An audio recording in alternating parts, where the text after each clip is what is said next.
უკრაინა ცეცხლის ალში თუ გაეხვევა, მაშინ ცეცხლის ალში გაეხვევა მოსკოვიც. სრულიად სამართლიანი პასუხი, ასე აფასებს ოფიციალური კიევი რუსეთზე განხორციელებულ თავდასხმებს. უკრაინის არმიის სპეცოპერაციებისა და უპილოტო სისტემების ძალების, ასევე უკრაინის უსაფრთხოების სამსახურისა და სამხედრო დაზვერვის ერთობლივი ოპერაცია რუსეთის ტერიტორიაზე უკვე რამდენიმე დღეა აქტიურად გრძელდება. უკრაინის მიერ მოსკოვისა და მოსკოვის ოლქის მიმართულებით ჩატარებული მასშტაბური ოპერაციის შედეგად დაზიანდა ინფრასტრუქტურული ობიექტები, მათ შორის მოსკოვის ერთ-ერთი უმსხვილესი ნავთობგადამამუშავებელი ქარხანა. რამდენიმე აეროპორტში კი ფრენები შეჩერდა. ოფიციალური კიევი აცხადებს, რომ ოპერაციის მიზანი სამხედრო და ენერგეტიკული ობიექტები იყო და ეს რუსეთის მიერ უკრაინულ ქალაქებზე განხორციელებული იერიშების პასუხს წარმოადგენს.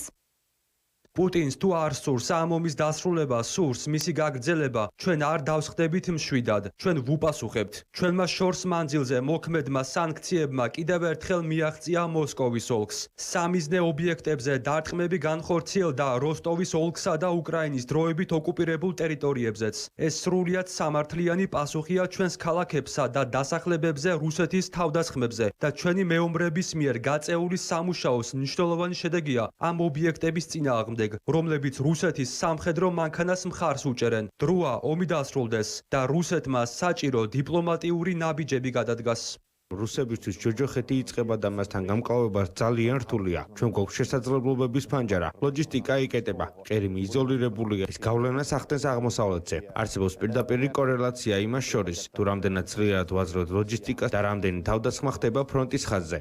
ოფიციალური მოსკოვი აცხადებს, რომ ქვეყნის საჰაერო თავდაცვის სისტემებმა დრონების დიდი ნაწილი ჩამოაგდო. თუმცა თავდასხმების შედეგად დაშავდნენ მოქალაქეები და დაზიანდა რამდენიმე ობიექტი. კრემლი უკრაინის ქმედებებს ტერორისტულ თავდასხმას უწოდებს. მოსკოვმა უკრაინის იერიშს საპასუხო დარტყმებით უპასუხა თავდასხმები განხორციელდა კიევისა და პოლტავის ოლქებზე. უკრაინის დნეპროპეტროვსკის ოლქის სამხედრო ადმინისტრაციის ცნობით, კერძო საწარმოზე დარტყმა იყო ქალაქ დნიპროშიც. დაიღუპა 1 და დაიჭრა 9 ადამიანი.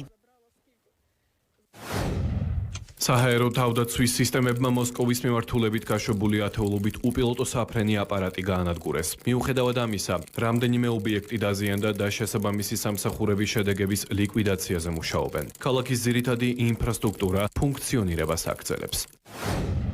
საჰაერო თავდაცვის ძალებმა დროულად გამოავლინეს და გაანადგურეს უკრაინული უპილოტო საფრენი აპარატების უმრავლესობა, რომლებიც მოსკოვისა და სხვა რეგიონების მიმართულებით მოძრაობდნენ. განხორციელებული ღონისძიებების შედეგად თავიდან იქნა აცილებული გაცილებით მძიმე შედეგები. თავდაცვის სამინისტრო აგრძელებს ქვეყნის საჰაერო სივრცის დაცვას და ყველა აუცილებელ ზომას იღებს მსგავსი საფრთხეების გასანეიტრალებლად.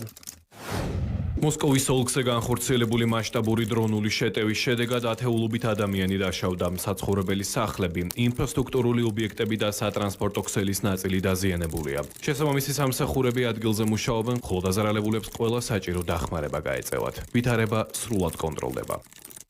როგორც საერთაშორისო მედია აღნიშნავს, უკრაინის სამხედრო ოპერაციამ კიდევ ერთხელ აჩვენა, რომ ომი დიდი ხანია გასცდა ფრონტის ხაზს. დრონები კი, რომლებიც ასეულობით კილომეტრს ფარავენ, სულ უფრო მნიშვნელოვან როლს თამაშობენ, როგორც სამხედრო, ისე ფსიქოლოგიურ ბრძოლაში. მედიის შეფასებითვე, მოსკოვზე განხორციელებული შეტევა ომის დაწყებიდან ერთ-ერთი ყველაზე ხმაურიანი ოპერაცია გახდა. ახლა საერთაშორისო საზოგადოებასა და მედიას ერთი კითხვა რჩება. თუ უკრაინა უკვე რეგულარულად ახერხებს რუსეთის დარტყმების მიყენებას, შეძლებს თუ არა ეს ომის მიმდინარეობის შეცვლას. უკრაინის საგარეო საქმეთა მინისტრმა ანდრეი სიბიჰამ მოსკოვში ჩატარებული ოპერაციის შემდეგ მოსკოველებს მიმართა. პუტინს კი ჰკითხა, თუ როდის აპირებს ის ომის დასრულებას.